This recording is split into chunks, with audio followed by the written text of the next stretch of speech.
Hello and welcome to Nerdarchy for Nerds by Nerds. I'm Nerdarchy Steve, and today I am joined by Randy Price and Chris Blum from the Ice and Dice convention. How you guys doing? Doing great. How's it going? It's going good. Uh, so if you would each be so kind to kind of introduce yourself and tell us a little bit about you, and then we'll start talking about the convention and gaming in general. Okay. My name is Randy Price. As you said, I am the CEO of Ice and Dice. That sounds really official and formal, but I'm really kind of more of a casual guy.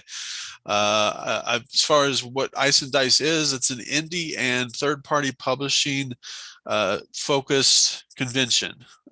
So basically, all of the greatest new designers that are out there making cool new games for you, all you wonderful people. This is where it starts. That's the level it starts at, in my opinion.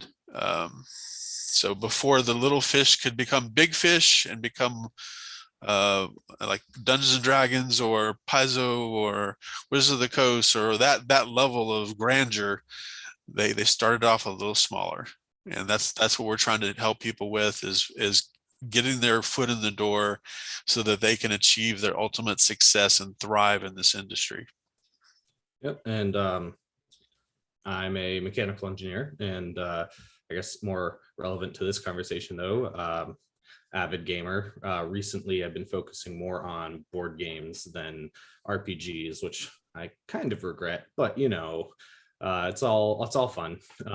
And got started off with, I think it was Dungeons and Dragons 3.5 in college, and then was introduced by those people into board games, and since then I haven't played very much Monopoly and whatnot that my family likes to play. So That sounds like a good thing. I agree. it's okay every once in a while. Yeah, there's Um, nothing to start a fight and friendships like Monopoly. yeah, I made mistake of introducing with Betrayal at Baldur's Gate with my family. I let my dad be the trader, which it just happened that way. But I should have taken over because he ended up losing real quickly, and then that's not fun for him. And now he thinks it's a bad game. So Oh the problem with yeah. Betrayal games is it's balanced in aggregate, but each game could be really unfair to one side or the other. Yeah, it just depends what haunt you get too, right? Like, And how well you've developed the board, and what ways the yeah, board's developed, where you are on the board. Yeah. Yep. yeah. It sounds like you got a raw deal. Like you got the haunt too soon. I don't think it was too soon. No. It was just bad positioning with all the other adventures, and he like, I mean, too soon. If you have a well-developed board, you still don't have the room you need. That's not necessarily too soon. That's just Yeah. bad luck. That's But that's true as well. My favorite game of that is when I did get the haunt and like I got to unleash Eldritch beings into the world. but So so you mentioned like unfortunately too much board games. I mean, there's no wrong with playing tabletop games that aren't well, RPGs.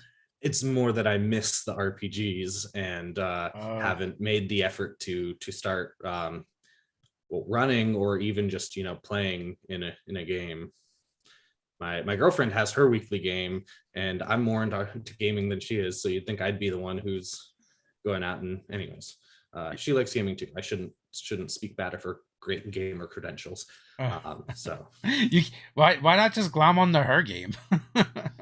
I mean, it's a bit full already. uh, But anyways, it's like Jello though. There's always room for one more until there's not. yeah, there's always room for one more until you should have stopped like two people ago. So, what was the inspiration? How did the Dice and Ice convention come about? Um, Originally, it was started out as a very casual kind of like gathering of friends. To the point where and it was originally started by a gentleman and a friend of mine named Al Fox. And Al put together this little group of Cincinnatians and Chicagoans that gathered at a different hotel, and they kind of took over that hotel and the top level of that hotel anyway. And so there was like maybe like 100 people at the first year, So this will be year 3 for us officially. It should be year 4, but 2020 happened, and you know how COVID went. So Yeah. but go ahead. Yeah, Randy and I wanted to make it a bit bigger and take it in a more defined direction. As Randy mentioned, it was really as much a gathering of friends as it was a convention. And so Randy is I suppose, a third-party publisher or indie. He's rather small, Two Kings Games, but he's got some of his own work out there, and taking that expertise and just focusing on that area, which honestly I find really exciting, and trying to bring a more unique experience rather than a general like let's get together and play games. And that's what we wanted to do. We see that we believe that there's a kind of unique creative energy that is more or less only there in these smaller companies. I mean, not that no one else is creative, but there's something really cool to being able to give a new guy feedback on his game and like maybe impact that game or that kind of stuff. And we wanted to bring that to the forefront, and maybe be able to mix that with the excitement people have for their favorite more established games. Now, there's definitely kind of an energy that goes with kind of like indie anything, the ground floor. I feel like as a fan or a supporter of that thing, you feel more connected to it. Because eventually the company gets too big, and it's hard to connect with everyone at that same level maybe you used to in the past. And once you get to that size, it's not only is it harder to make that personal connection with your customers or players, depending on how you want to look at it, but you're also you tend to get set in your ways. It's the same with any kind of company. You've got procedures, there's the way things have been done before, and you're not always going to get that new innovation, that new exciting thing. That doesn't mean it's a bad game. It just means you're doing the thing that you do well. So do you guys have like a plan or methodology for kind of like bringing that experience and sharing the uniqueness of that experience with the attendees of the con? So we're reaching out to different indie game developers and third-party publishers to run demos. We've got some specifically, there's a group called the Cincinnati Area Game Developers that we're going to work with them to play test some of their games.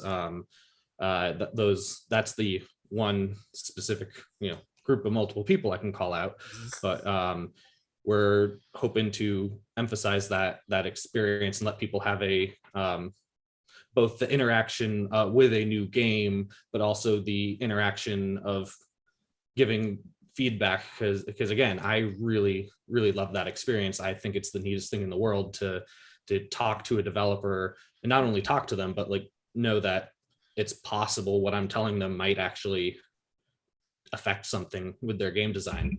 Yeah, actually influence the design itself. So it's kind of cool to be able to say that, yeah, our conversation that we had together actually led to some of my ideas being adopted into this game that I already love to play, and now it's even better than it was before. Yeah, we've got several indie and third-party companies that have representation there at the convention. Like for example, we've got Alan Barr of Gallant Knight Games. He's the guy that does all the Tiny D6 games. Okay. He's going to be there. Jay Sonia and Clinton Boomer should be there for representing Storm Bunny Studios. They're also one of our sponsors. And other people that you may have heard of that are on the special guest list on the website. We've got Keith Capel, who did a lot of the Star Wars Fantasy Flight books. He's a freelancer, but he might as well have been part, because he was like their main person, I think, for the longest time, writing the books and stuff. And then Tim Kask will be there. running some old school D&D for people. And if you're familiar with his Curmudgeon in the Cellar show that he has. But yeah, we're in addition to having those special guests, we're going to have, well, I guess special guests will be largely the ones responsible for panels. And we've got some different panels that'll be focusing on how to get your own design started, or how to try and do crowdfunding for your design, there's some different, in addition to just game design, if you want to do your own podcast or streaming, something like that, there's a few panels oriented to that, how getting started with your own form of media, whether it's a game or just something related to gaming. Like I know in like in the board game space, in the indie board game space, like they have like game jams and unpubs for people that are like kind of trying to break in. But I don't think there's anything like that really when it comes to like, tabletop RPGs. Yeah. I think it's as far as like tabletop RPGs, I think you're right. I think it's like it's almost untouched, untapped area that really could use some representation, I think. That might be like a fun like workshop type thing to do at a convention at some point, where it's like everyone is just going to work on like fleshing something out, like bare bones, however long this workshop is. Because I believe that's what they do at like unpubs a lot of times, and game jams, not unpubs. Unpubs is more like you show up with your game and people will test it. I guess it's easier though with board games, because RPGs tend to run a long time in comparison. Yeah, it's like 4 hours for the average slot anyway, for the convention slots anyway. Yeah. I mean, matter of fact, like personally, when it comes to board games, if it runs more than 2 hours, I'm like, why am I not playing an RPG? Yeah. 2 hours is kind of I think the threshold, for the max threshold, I guess, for most board games, because you want to get into the next game after that. You don't want to be playing the same game like Monopoly, where you're playing all night long with one board game. Or like Arkham Horror, where it's like a 6-hour game. Yeah, I mean, I ran some Arkham Horror at Gen Con, but it was like, hey, here's the game, go have fun. And so they had a lot of fun, but it was nice not to have to babysit that, because it is a long game. I've played it once, and I'm glad I played it, but I don't think I'd ever play it again. It's fun, but yeah, I can. You have to be ready to sit down for that long period of time. I mean, Betrayer. That's one of the few like longer games that I can get into and play every time. I don't know why, but that one just speaks to me, more so than a lot of the other ones. I kind of like games that like you can play a bunch of them fast. Like I like Smash Up and Quarriors. Even silly games like Zombie Dice.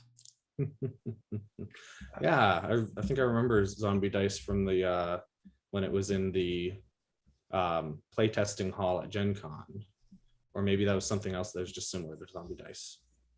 Well, so Zombie Dice is like you get a bunch of dice and you roll them, and like you score by getting brains. But if you get if you get bullets, like you get so many and it just wipes you out. And it's it's almost like, I feel like it's almost like rock, paper, scissors, but with like bullets and brains instead. Yeah, but I guess going back to your question about the convention, we do have a workshop. We have like a world building workshop for RPGs, and we have that's a panel. We have a workshop that's going to be about how to GM, and I imagine those people should probably reach out to them about potentially doing a workshop for writing like the bare bones RPG that you described. That would be pretty cool, and I imagine someone who specializes at GMing a bunch of different games probably is going to have some valuable input for that, and probably also try and grab some designers if we can. It could be a lot of fun. It'd be good to find someone that runs game jams. Yeah. And who's also a tabletop RPGer, because they probably have some valuable insights into that. Yeah. What are each of you looking forward the most about this convention? What I'm most interested in is the theme for this year is called the Dark Reunion, and what it does is we've gathered like 15 of the original creators of the World of Darkness. So like the original 5 games, you got Vampire the Masquerade, Werewolf the Apocalypse, Mage the Ascension, Changed in the Dream, and Wraith the Oblivion. 15 of those people we've got, and we actually have them running games for you guys. So you can actually sit down and play at a table where Rich Dansky, aka the Dead Guy, is running a Wraith the Oblivion game for you for 4 hours, and so forth. So that's what I'm really looking forward to. That's the main theme for this year. We'll have we have themes like every year, but that's what this upcoming year is going to be. How about you, Chris? Yeah, well, just briefly on Randy's bit, I mentioned earlier that we're kind of trying to bring together the creative energy we like with the indie guys, with kind of that excitement for the more established, everyone's favorite more established games. And so that's kind of what our theme for the year is going to be, like kind of bring together some area of the more established stuff with our annual focus on the indie small guys. So and I should also point out that all the games he mentioned are we don't have any association with the IP owner. We are highlighting the fact that these content creators who worked on those IPs are going to be at our convention. But, so don't sue us. Yeah. Yeah. Anyways, the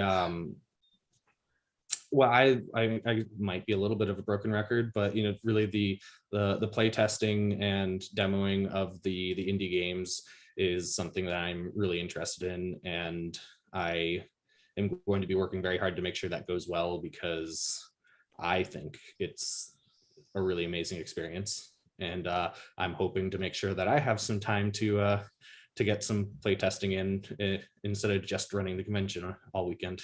Do you know? Do you have an expected number of, and maybe they're still coming in, number of play tests that are going to be run? Right now, I mean, we definitely have some. We definitely have some like locked in and secured, but we're still reaching out to people. I wouldn't want to say a number because it would sound a lot lower than I'm hoping, but I'm hoping to have at it like at least 20 tables, maybe 2 to 3 dozen would be ideal, but I think 3 dozen is overly optimistic. Well, you guys are running a Kickstarter for this particular event, and it's still going on for the next 3 days. Exactly. Yeah. Yep. And we're going to be, once we're done with the Kickstarter, we're going to be focusing more on reaching out to that type of people. But right now we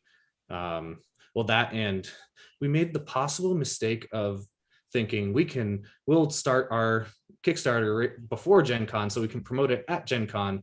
And what we should have said is we can promote it at Gen Con and then start it afterwards. Because that's been just a lot of those coinciding has been a lot of unnecessary stress. So I can imagine.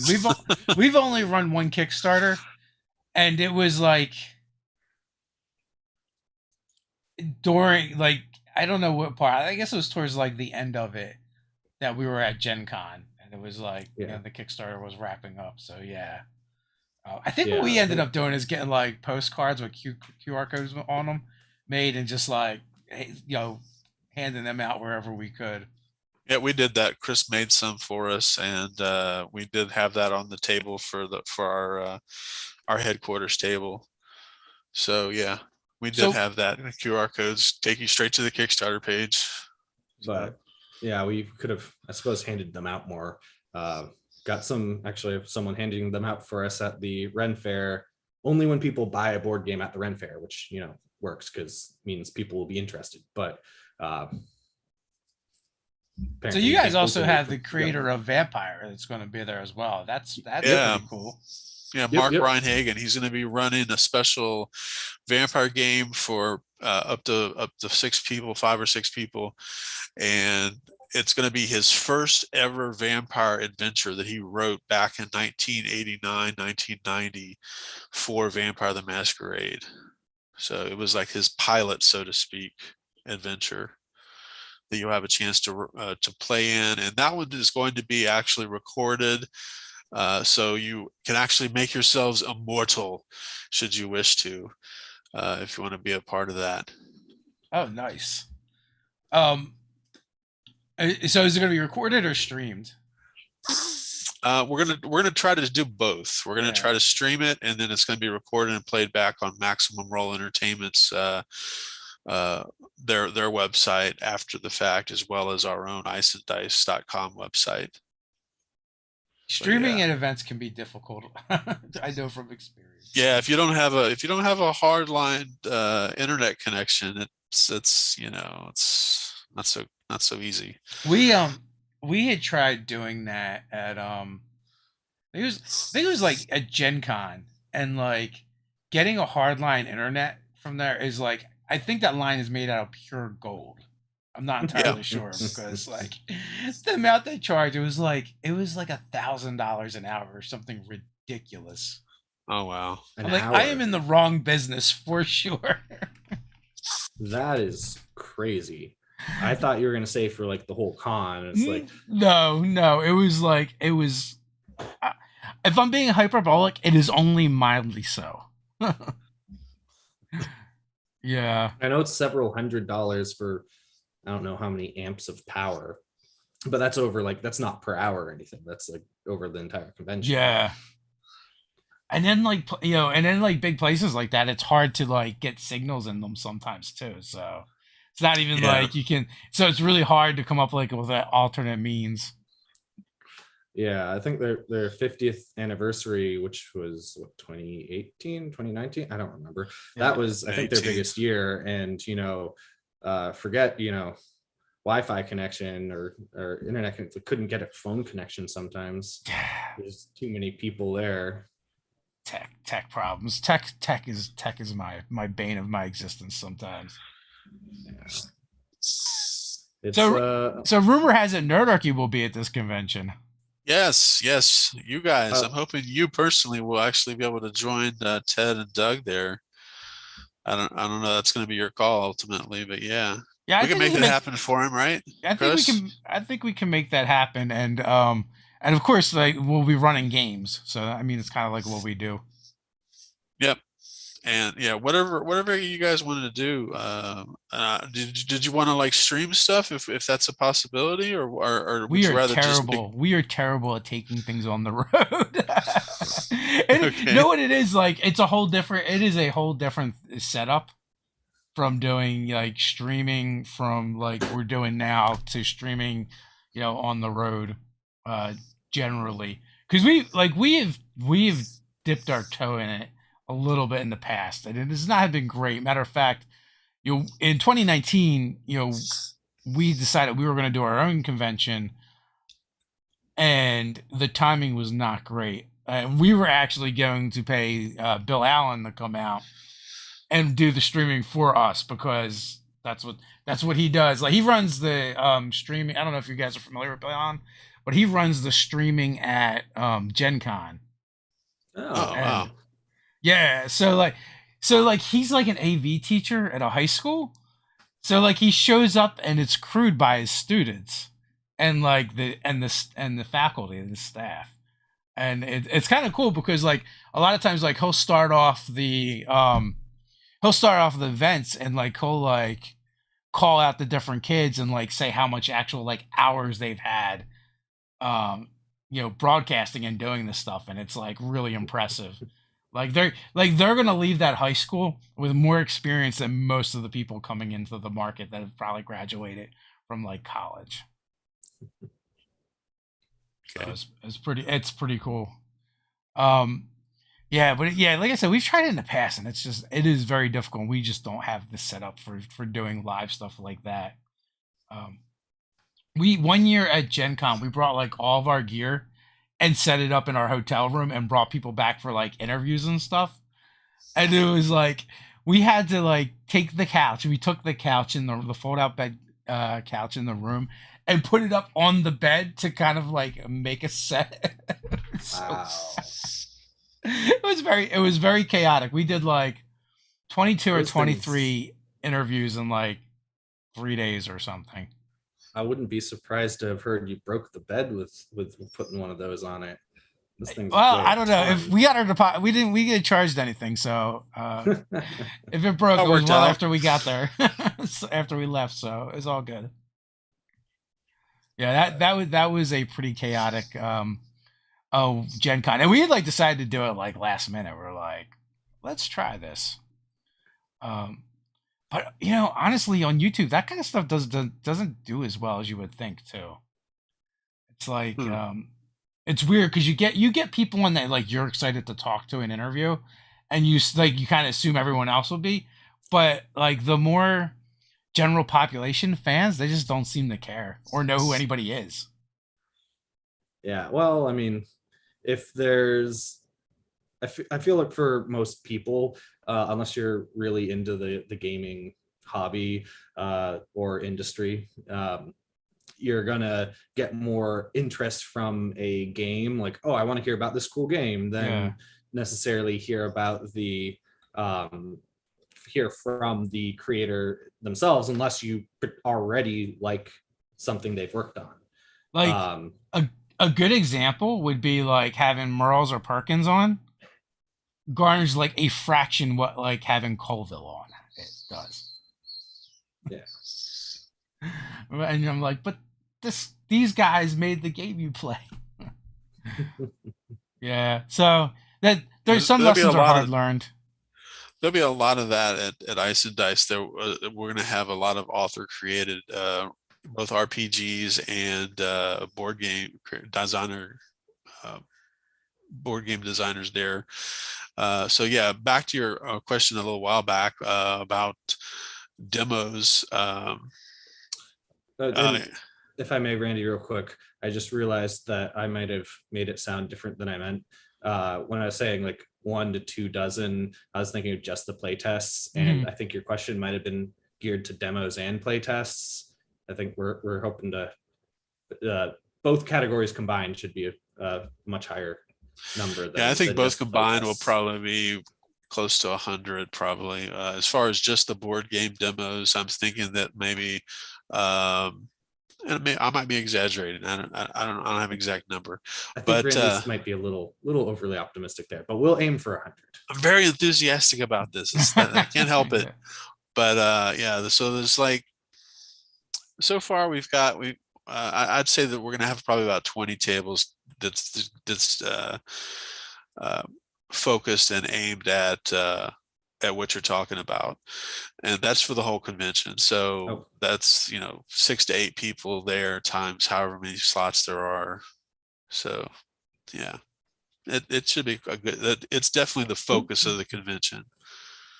I think Randy and I might also be talking about games, like instances of a game being demoed versus like the number of like different games that will be there. Right. Instances of the games. That might be where Randy and I have a little bit of a disconnect. Is there anything in particular you guys are kind of excited to play test? I am. Bloodlines and Black Magic by Storm Bunny Studios is something that's really cool. I've got some little bit of inside information from Jay Sonia on that, and it's got the same feel for the old World of Darkness, except it's like a little bit of Pathfinder thrown in as well. So it's like a modern setting where you have the sorcerers and dark mages running around combating evil and fighting monsters and things like that creep out of the shadows and so forth. Yeah, like there's like the Mothman is it makes an appearance, things like that. Nice. I would be very excited with getting a chance to meet Clinton Boomer in person. He's like super dynamic. He's a lot of fun. He's a lot of fun to hang out with.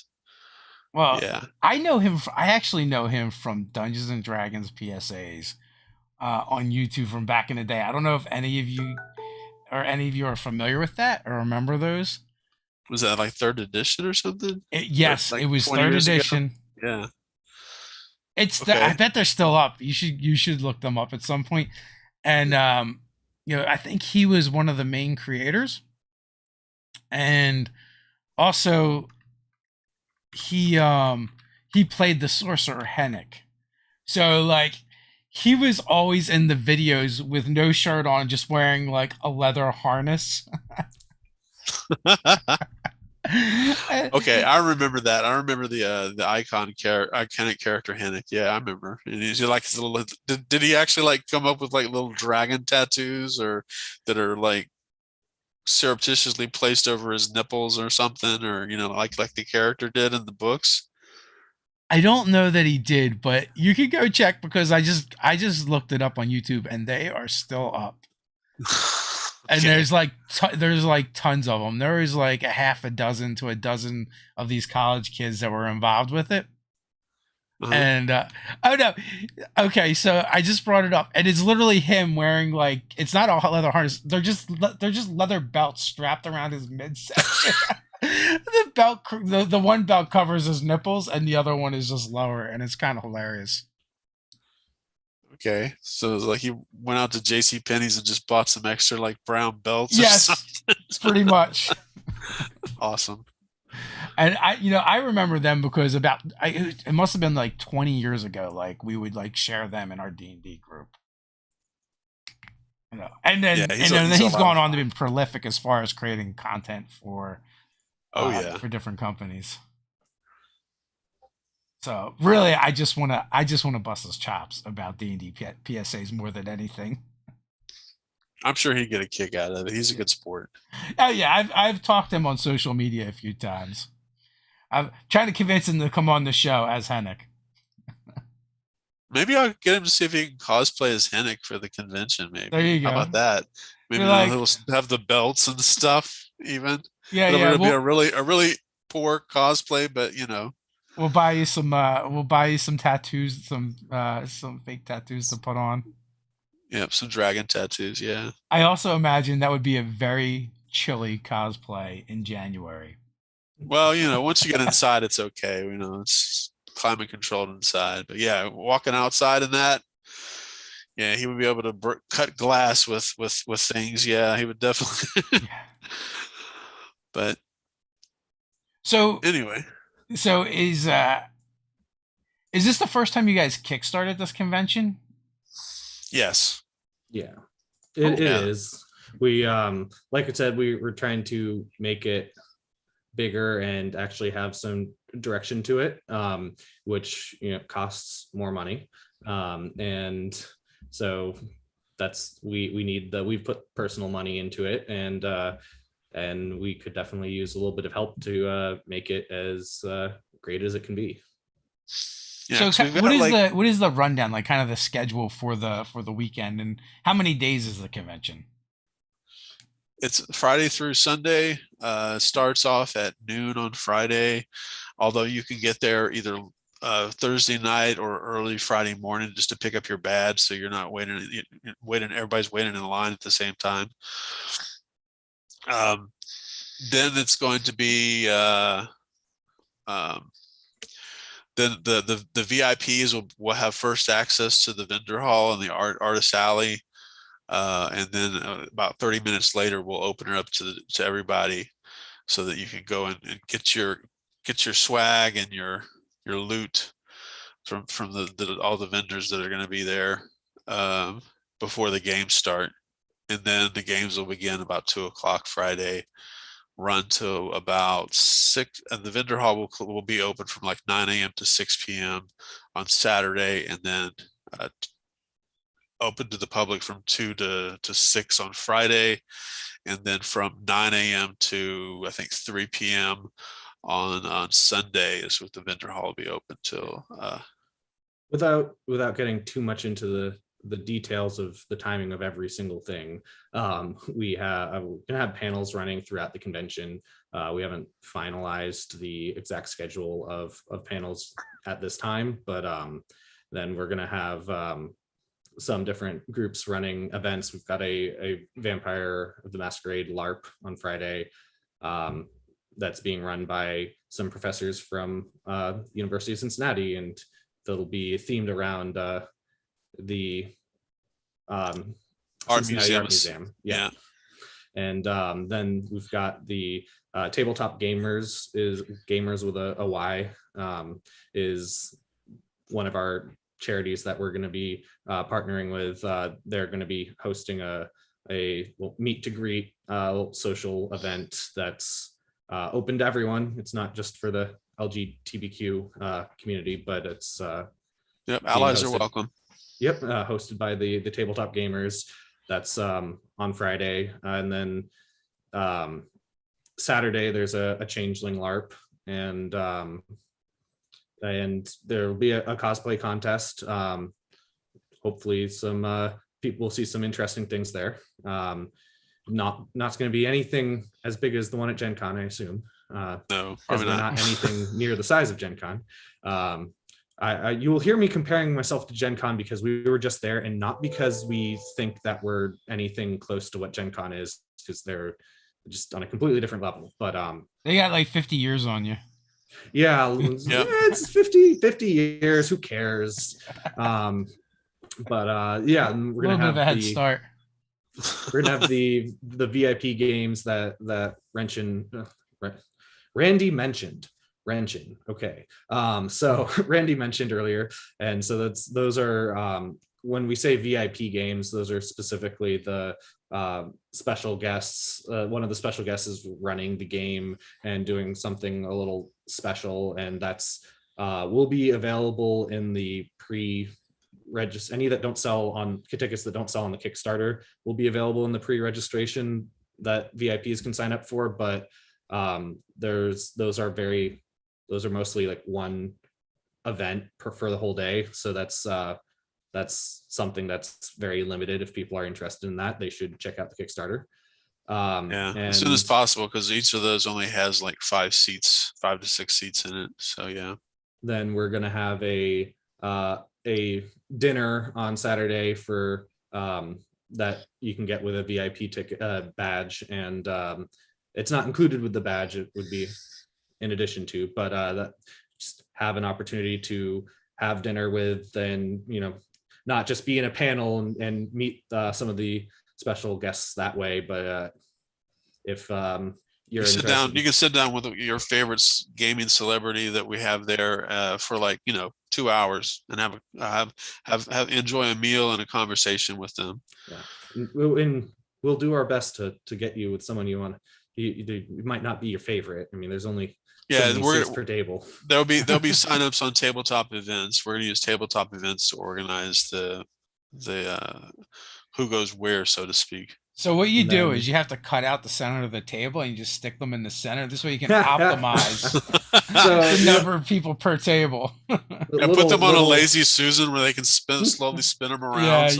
That's actually the grandmother solution, right? Because like, growing up, like all the kids want to sit next to grandma, but there's like only 2 sides. So right. To go on a little bit of a dark tangent, you talking about putting them in the middle of the table, and me thinking about like people can like talk to them and like pick their brains on things, and makes me think of apparently in Malaysia, I think somewhere over there. Oh, you're going Faces of Death, aren't you? Yeah. Oh no, you can put a monkey. They serve monkey brains. Yeah. Cut the top of its head. There won't be any of that in the center of the table, and so you're like. Anyways, you won't get repeat we do guests not that way. Yeah, we do not support cannibalism. No. Sorry, ADD brain going off on random tangents that I that was like when I was a teenager, like Faces of Death, where they showed all that crazy stuff. Yeah, that was definitely a thing. It was messed up. Yep. And then we're gonna have a miniatures paint and take workshop a couple times on Saturday, as well as the GM workshop I mentioned previously. We're gonna see if there's some more. If we can get some more workshops. Right now, those are our 2 workshops. There's a how to GM panel that's more for like if you've never GM'd before, and then the workshop is for people who just want to get advice or input from more experienced GMs on how they can specific topics. But so I'd like to have some more workshop style events that are smaller and more interactive versus a panel, which is inherently less interactive than a workshop. But right now, those are the two workshops we have. Well, And then while we're talking about panels, if it's all right, Dave, I'll go over real quick what panels we've got.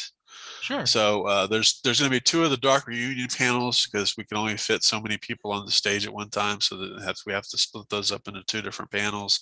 Also gives people a little bit more of a chance to be a part of that because due to the seating capacity, and we don't want to have too many people crowded into one room because of, that's not safe for COVID.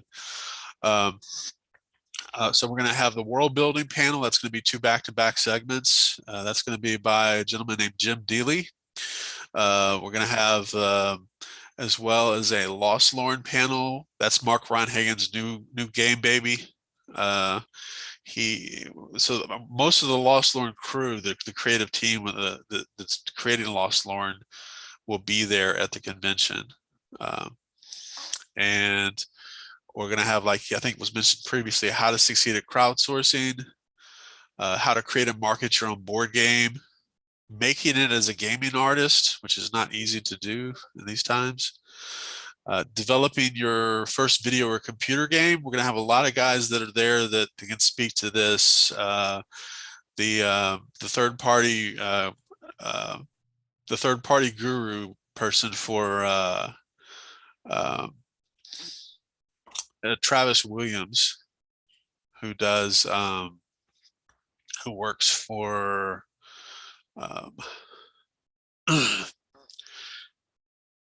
Oculus. He works for Oculus VR. Oh, cool. So if you've actually gone into like a Best Buy or something, they usually have like an Oculus kiosk there where you can like play on the Oculus machine to do 3D virtual reality. So he's going to be there as one of those speakers. And there's probably going to be like he said, there's going to be panels starting from like 2 o'clock Friday, running all the way through close of the convention on Sunday. So sounds like you guys got a full schedule for people to check out and fun things for them to do for sure. Is there any of the panels particular that interest either you guys the most? Not that you'll actually be able to probably enjoy them, because I know you'll probably just be working the whole weekend. Probably, yeah. Yeah, some of the ones that one of the ones that I'm most interested in, of course, are the Dark Reunion panels, but also we're doing a special panel on diversity in the world of darkness and the importance of inclusivity.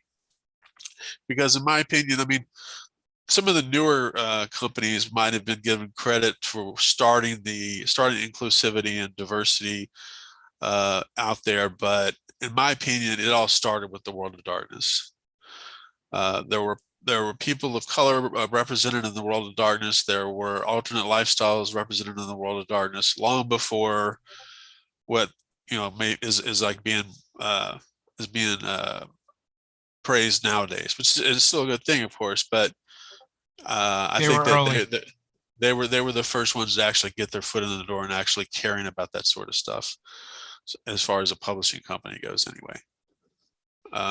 Also, like World of Darkness really did speak to a different kind of demographic too, right? Like where, like, I mean, when they came out, D&D was really popular and very, very grognardy.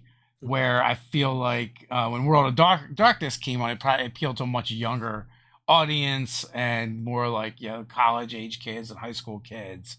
Yeah, but it also was like focused on telling the story and character development more so than just hack and slash.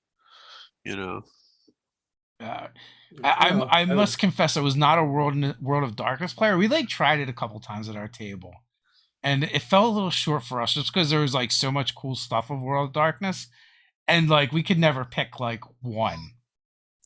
We always just wanted to like pour it all out into one thing at the same time. So you had like all the mishmash of all the 5 different games. So you have like the World of Darkness Super Friends. And it does not work very well that way. It was not meant to be played that way. You got a werewolf, a vampire, a mage, and etc. Yeah. They don't usually play well together, especially vampires and werewolves. So yeah. And I guess we're not saying that D&D isn't inclusive. No, it very much is so nowadays. No, I'm just no. saying that I'm just saying where it started. I think as Yeah, far as no. the bigger games, the more established games back in the 90s. This has been going on. Representation has been happening back then. It didn't just start in 2000.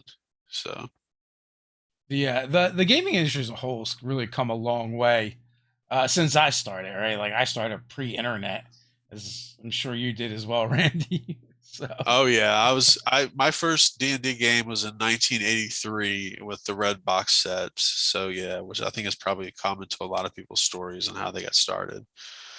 So, but yeah, when I played D&D from 1983 all the way to like 1991, and when I discovered World of Darkness, a friend of mine, I was running a Ravenloft game at the time, and I think that was second edition at that point. It was like 1991.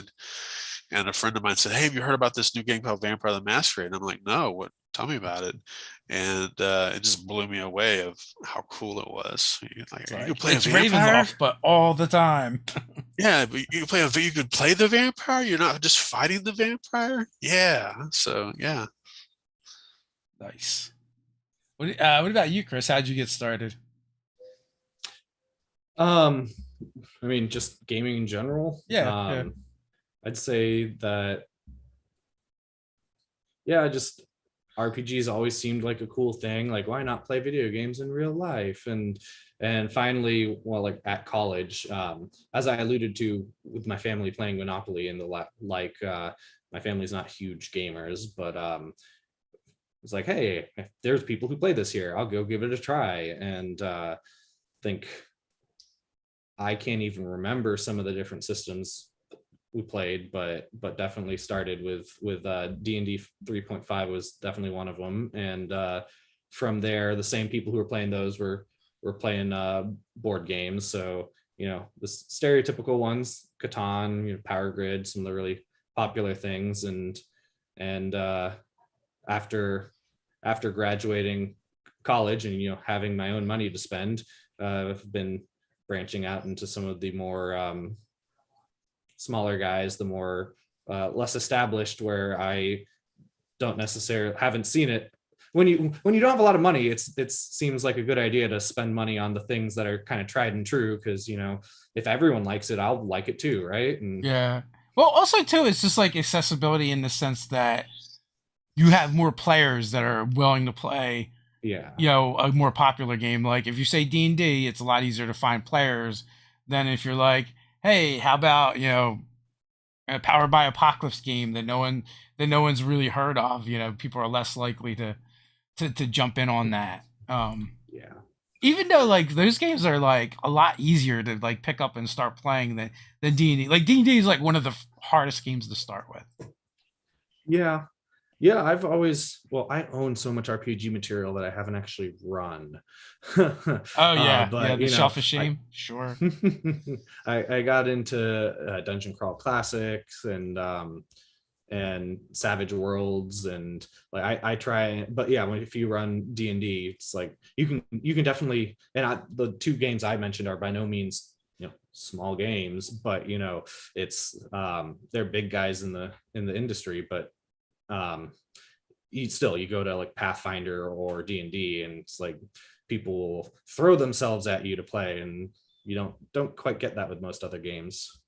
Yeah, I feel like That's what we want. We want to change that. We want people to like get really excited about this new stuff. So yeah, I think now's like a good time too for it. Like, I mean, 2020 kind of threw a monkey wrench in everyone's works. But that being said, like the rise of 5e, like I always speculated that there was going to be a lag, that like the industry as a whole was going to really benefit from that. But it was just a matter of like how long does it take for all these new D&D players to go, I want to play this, this genre or this kind of game, and they're like, how do I do it with D&D? And then someone's like, well, actually, you don't need D&D. They have that game. You can just play it. You can just play it and not remake it. So right. I think we're starting to see that more, and people are doing it. And we're also seeing a lot of games get licensed too. A lot of properties get licensed. Yeah, I love that about what Wizards is licensing their stuff to some of the smaller, well, technically smaller companies. I mean, still Yeah. like compared to like most indie and small press is still pretty. Those are still pretty, prominent companies. Yeah, But Renegade Studios is not exactly small. So, right, Yeah, and there's but that's something we're still working out. We want to focus on the small guys, but we need to work out what exactly our definition of indie and third party publishing is, and yeah, is there, we want to focus on the smaller guys and and kind of bring attention to them, and also bring those cool experiences to the attendees. But what is, even within third party publishing, I mean, what counts as something we want to focus on versus someone who's, not that we would want to exclude someone just because they're more successful. That's right. not anything we'd want to do. But at the same time, we don't necessarily want to focus on guys who already have a huge they've amount already of, established themselves. yeah. They don't need our help. It is a That's tough tightrope to walk, right? Because as a convention, you want to, obviously you want to draw people in to check things out, and name recognition really does help. Like, there's a huge difference between having, the presence of a D&D or a Paizo there, Yeah. and then at the same time, like you said, where do you draw the line? Frog God, Nord Games, Cobalt Press, they're all still pretty big companies, even though they're third party publishers. And then like you have like Monty Cook Games and Fantasy Flight Games. So what is good? We defining what constitutes as an indie game, and then also you then also have to get out the message for people for them to want to come and check out these smaller companies that they're not aware of. Right. Yeah. You have Yeah. to show them rather than tell them how Yeah. great some of these new games are, and make sure that they understand. Yes, it's worth your time. Just give it 2 hours. Give it a shot, and we guarantee you will love it. So, but a lot of people are hesitant to do that because they've got limited resources, and especially now, and are hesitant to do that. So Yeah, conventions are a great place to test the waters for new games that you're not sure about, though, right? Like, Yeah. in theory, like people are setting up games to introduce people to these systems that maybe they're not familiar.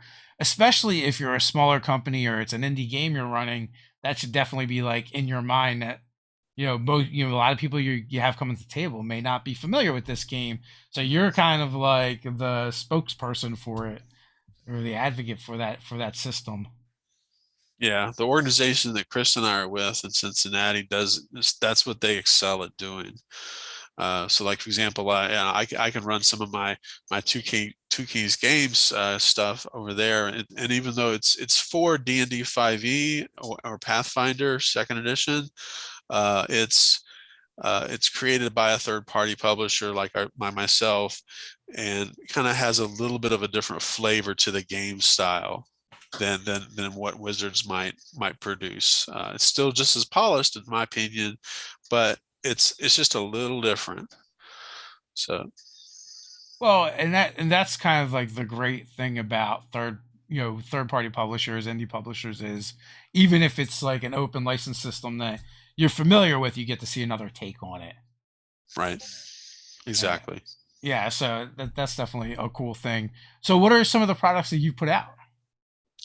For Two Keys Games, we have two product lines. The first one is Age of Ancients, which is intended to be for like ages like 13 and up. It's more standard fare, what you might expect from what's out there.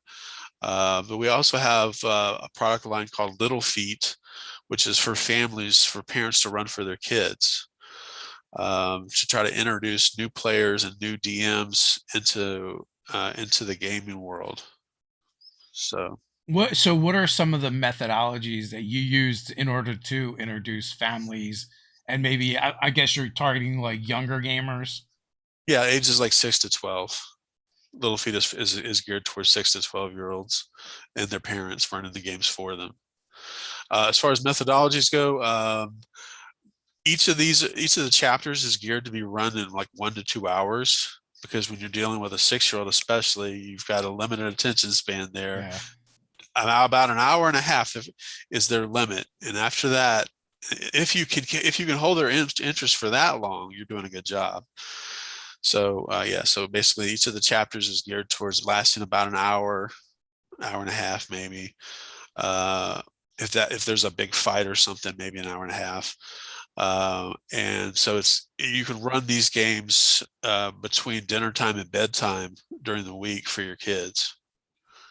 And that's our methodology for that. So kind of a duration. Do you make changes as far as like for the audience, like I don't know, maybe less violence, other ways like of resolving conflicts? Yeah, Two Kings had our first Kickstarter was an adventure called The Legend of Jim Crack Jack, and it turns out the bad guys are actually these little marionette puppets. So when they destroy the puppets, there's no blood and gore. It's just splintered woods laying on the floor. So I would say the lack of violence though is very much up to the players. I, as a GM, will always make sure that there's a non-violent resolution to any problem like throw at the players. And maybe it's because I always play with adults and not kids, but like 90% of the time, it still ends up with the violent solution. Yeah, like when I'm running a little feet game at the conventions, I tone down on the some of the violent descriptions, of course, but with kids, it goes like one way or the other. With kids, you either have a child that loves, like, bring the violence, man. I want to kill that evil doer. Or on the other side, you have people that says, let's see if we can make friends with them. But there's not a whole lot of in between there. I was actually in a campaign where we ran a kid, like a 12-year-old kid, out of the game because all of us adults, he was the only kid. We had this little side plot we were obsessed with, and it was very much not murder hobo. This kid just wanted to be a murder hobo. And he left for a different game because like half of our session was not being a murder hobo. You guys are just talking. It's just talking with extra steps. We had this we had a bunch of brothels. We had a chain of brothels we were opening up across the entire kingdom, and we had like bards and stuff in there, and obviously whores for the brothel. It's a brothel, and we had like this we were from one of the layers of hell get this like magical beer that we had a monopoly on, so we were using it for espionage.